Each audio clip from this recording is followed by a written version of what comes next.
Nosotros bebemos leche. Necesito mis calcetines rosas. I don't really speak Spanish, so I'm going to switch to English, otherwise I will be muy embarazado. So yeah, I'm Mathias, and I work on the V8 team, but I have the background of a JavaScript developer rather than a C++ developer. So V8 is the JavaScript engine that is part of Google Chrome and also Node.js among some other embedders. And today I'm going to talk about some of the internals of V8, but with that background that I have in mind. So from the perspective of a JavaScript developer. And these internals that I will be talking about are never directly exposed to JavaScript developers like us.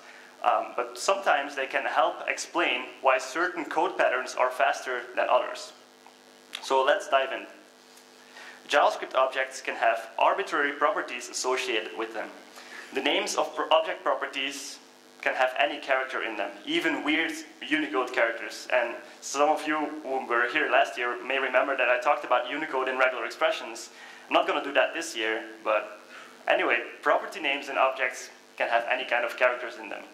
But one specific interesting case that a JavaScript engine can choose to optimize for is properties whose names are purely numeric, more specifically array indexes. And in V8, array indexes are treated especially. Although in many circumstances these numerically indexed properties behave just like other properties, V8 chooses to store them separately for optimization purposes. And internally, V8 even gives these properties a special name. They're called elements. So think of it this way. Objects have properties that map to values, but arrays have indexes that map to elements. It's just the names that we use internally for this kind of thing. And today I'm going to talk about this thing called elements kinds. I know this sounds a little weird because of the double plural there, but this is the term that we use internally for what I'm about to talk about. Now, while we're running JavaScript code, V8 keeps track of what kind of elements each array contains. This information allows V8 to optimize any operations on the array based on that type of element. For example, when you call reduce or map or for each on an array, V8 can optimize that call based on what kind of elements the whole array contains. So take this array, for example. What kind of elements does it contain? Yeah, well, if you ask the type of operator in JavaScript, then it would tell you the array contains numbers. That's true. And at the language level, that's all you will get. JavaScript doesn't make the distinction between integers, floats, and doubles, and things like that. They're all just numbers. But behind the scenes, at the JavaScript engine level, we can make this distinction, and we can be more precise. So the elements kind for this particular array is packed SMI elements. Now, we'll get to the packed part in a minute, so ignore that for now. But for now, focus on the SMI part. In V8, the term SMI stands for the particular format used to store small integers. The small integer range is pretty big, so most integers that you will deal with in JavaScript can be represented as a SMI. It actually depends on the exact architecture that you're using, what the exact range is. It's signed 31-bit on 32-bit systems and signed 32-bit on 64-bit systems. But most integers that you will be dealing with in JavaScript fit well within this range.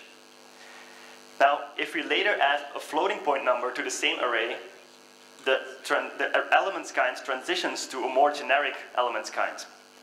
In this case, it's packed double elements. Now, adding a string literal to the same array changes the elements kind once again. V8 assigns an elements kind to each array. The elements kind of an array is not set in stone. It can change at runtime, as we've just seen. In this case, we transitioned all the way from packed SMI elements to packed elements in the end. So let's recap. So far, we've seen three distinct elements kinds. There's SMIs, there's doubles, and there's regular elements. Note that double is a more general variant of SMI, and regular elements are another generalization on top of doubles. Another way to think about it is that the set of numbers that can be represented as a SMI is a subset of the numbers that can be represented as a double, and so on. So what's important here is that elements kinds transitions can only go in one direction. You can go from a specific kind, like packed SMI elements, to more general kinds, like packed elements, but you can never go back up in this pyramid here. So once we reached packed elements, for example, we can never go back up to packed double elements. Now, if we go back to that array that we had before, how many items does it contain? It has 5 elements in it, so the length is 5. But what happens if we assign a value to an index far outside of the array's boundaries? For example, if we assign a value at position 9 in the array. Well, in this case, that creates holes in the array at positions 5 until 8.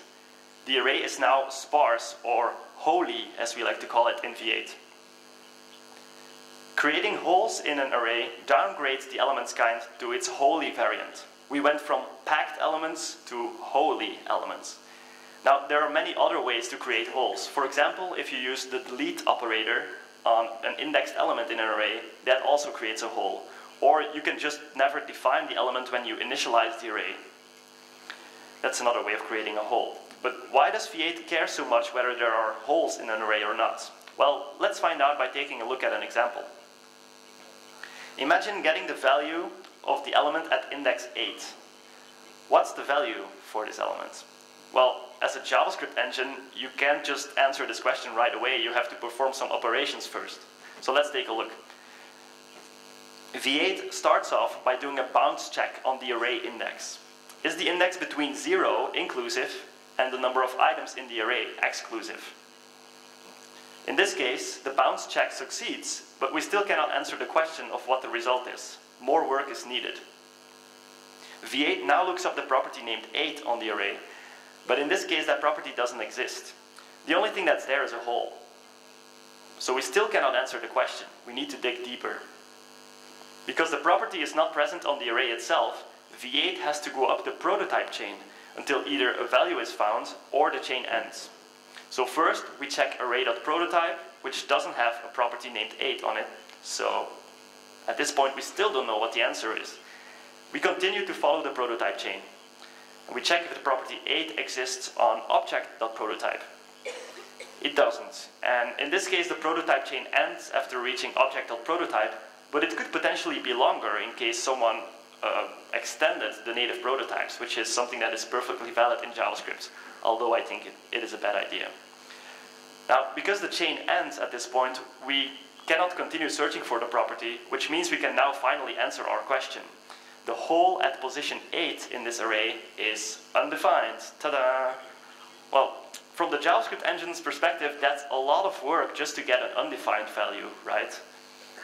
And if you compare that to a packed array, which is an array that is guaranteed to have no holes in it, it turns out it's actually much simpler. If the array index is within bounds, then the engine can already return the value, and no other checks or expensive lookups on the prototype chain are necessary at all. Even if we get a property that does exist in a holy array, the engine still needs to check if the property exists first. V8 checks if the index is within the bounds of the array, and it is, but it still doesn't have enough information to return the result. We must check if the property exists on the array itself, just in case there is a hole at this position, because we know the array is holy. In this case, the property does exist, so we can finally return its value. But if the property didn't exist, it would be a hole, and we'd be back to the same situation as before. We would have to look up the prototype chain. And this is the very best case scenario for a holy array, and it's still one more operation compared to a packed array. So I think it's pretty clear at this point that, in general, packed arrays are preferred over holy arrays. Operations on packed arrays can be more efficiently optimized than operations on holy arrays. For optimal performance, you should avoid creating holes whenever you can. Now, going back to that list of elements kinds that we talked about before, we already knew there are smice and doubles and regular elements, and that you can transition from smice to doubles and to regular elements. But actually, it turns out that there's just 2 flavors of elements kind, the packed and the holy version. So we can also transition from packed to holy versions, not just up to down. So instead of 2 pyramids, it's easier to think of elements kinds as a lattice. And that is actually how V8 implements the system around elements kinds and the transitions between them. More concretely, it looks something like this. So we have our SMI, our double, and our regular elements, and each of those comes in two flavors, packed and wholly. For each unique elements kind that you see here, V8 can apply specific optimizations when performing operations on an array. Whenever you're using for each or map or reduce, for example, V8 can optimize that call based on the information it has available about the array's elements kind. So we have one set of optimizations for packed SMI elements, another set of optimizations for packed double elements, and so on. So it's not that one of these operations is necessarily better than all the others. They're just all different. But in general, more specific elements kinds enable more fine-grained optimizations. V8 currently has about 20 different elements kinds, each of which comes with its own set of possible optimizations. So here we're only talking about the most common ones. And the thing about this lattice is that you can only follow the arrows. You can only transition downwards through the lattice. You can never go back up. So that means that once a single floating point number is added to an array, it is marked as double. And even if it consists of SMIs later, you cannot go back to being a SMI array. Similarly, once a whole is created in an array, it will be marked as wholly forever, even if you fill it later. Now, the further down the elements kind is in the lattice, the slower manipulations of that object might be, because it's less specific. More specific elements kinds tend to enable more fine-grained optimizations. So for optimal performance, you should try to avoid needlessly transitioning to less specific types. Stick to the most specific one that's applicable to your situation. But let's look at another example. This piece of code creates an array of length 3. What does it contain? Well, the array just has 3 holes in it.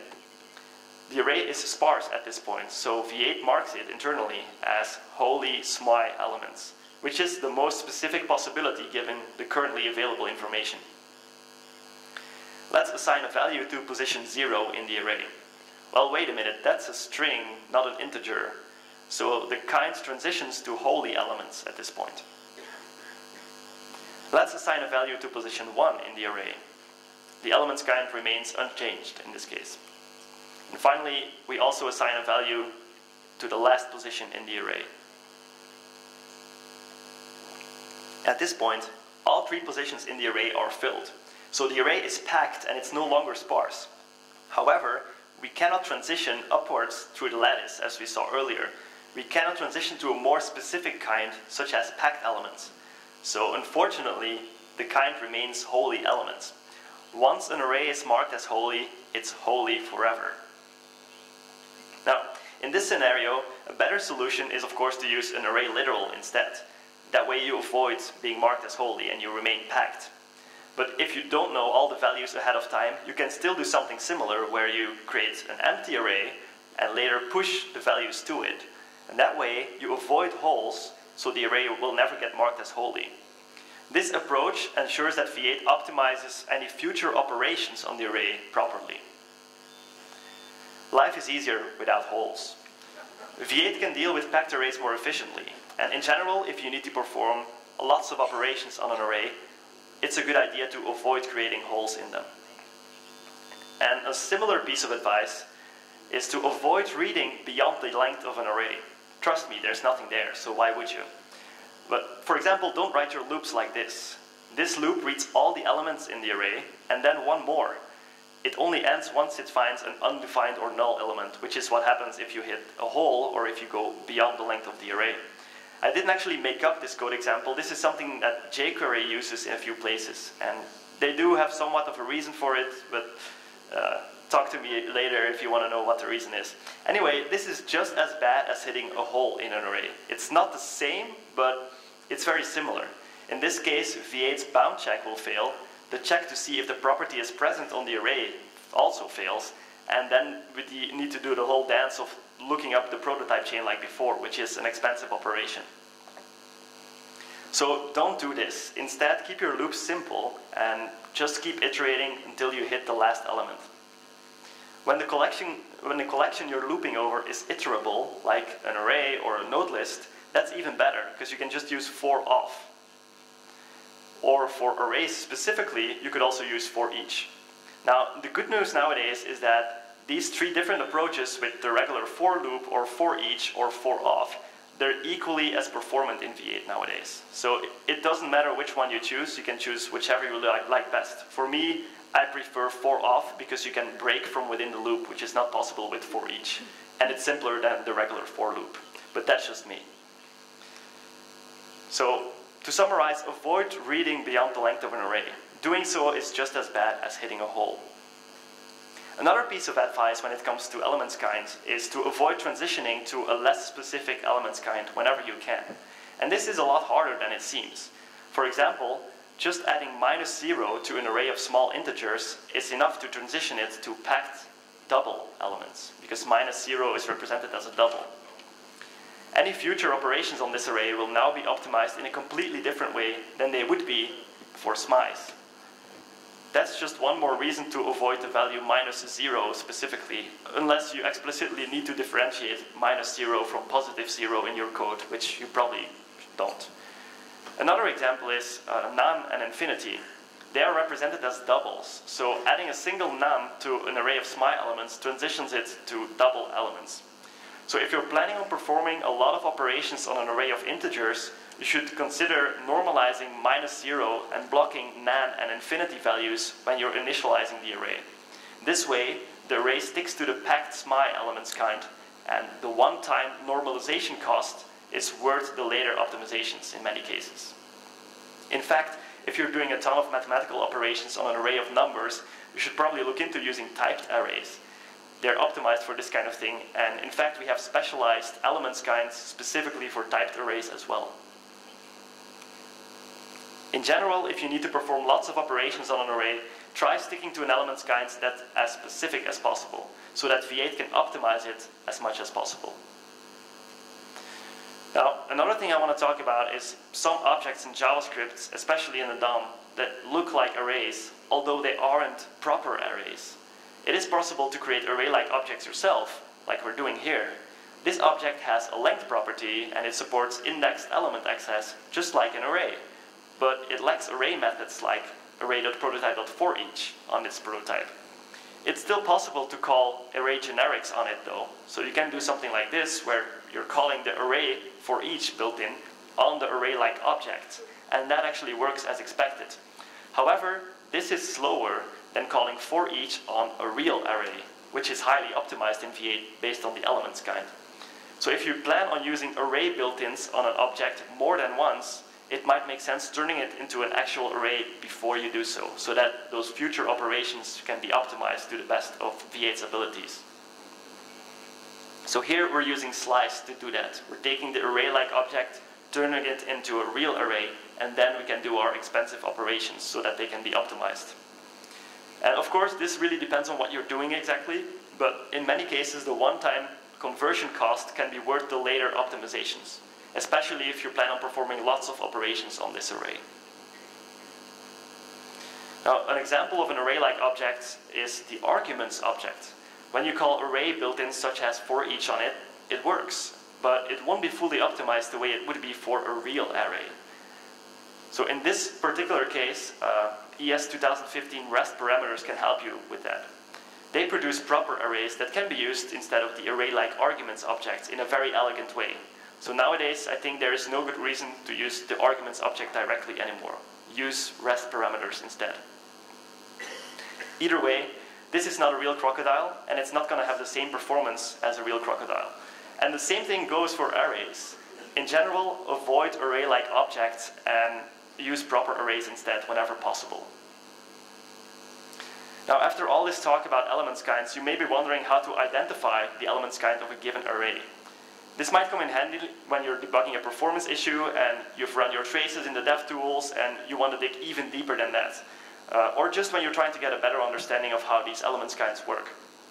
Luckily, whenever V8 is being built from source, it produces a binary called D8. And no one within the V8 team actually knows what the D stands for. Some people think it stands for developer, others think it stands for debug. I'm sorry, I don't know the answer here. But I know that it's pretty useful. It offers a REPL, a read eval print loop, just like what you're used to when you're using Node. And it makes it very easy to run some code directly in V8. So to find out the elements kind of a given array, you open your favorite shell, you build V8 from source in debug mode, and you run a debug build of V8, of the D8 binary specifically. You pass in the allow native syntax flag, and doing so enables access to some internal V8 functionality from within JavaScript. And entering that command opens up the REPL, where we can now finally enter some code. First, we create the array that we want to test. And then we call one of those special internal V8 functions on it. In this case, debug print. You see how the name starts with a percentage sign? Yeah, that's not actually valid JavaScript. So you shouldn't use this in production code because it's just gonna throw an error and do nothing at all. This only works in this specific debug build of V8, and it's only useful for debugging anyway, so don't try to do this kind of thing on a live website. Now anyway, running this code prints a lot of output, even more than what is shown here. But in this case, what we're looking for is the elements kind, which is shown on this line. In this case, holy cow, the elements kind is holy smy elements cow, but the cow part does not actually stand for the animal, it stands for copy on write, which is yet another internal optimization. Talk to me later if you want to find out what it's all about. So let's recap what we've seen so far. We've explored what elements kinds are and how they work, and as a result, we were able to identify some practical tips that can help us boost performance. Avoid creating holes in arrays. Don't access indexes beyond the array's length. Try to keep the elements kind of your array as specific as possible by sticking to a single value type for your whole array. Avoid using array-like objects, and when you have to use them, consider converting them to proper arrays before performing any expensive operations on them. Now, although this presentation covered V8 internals, these tips don't just apply to V8. Other JavaScript engines can benefit from the same optimizations as well. So by following this advice, I guarantee you that your code is not going to get any slower in any other engines. If anything, other engines can implement similar optimizations and you will get a performance boost across the board. Thanks for listening.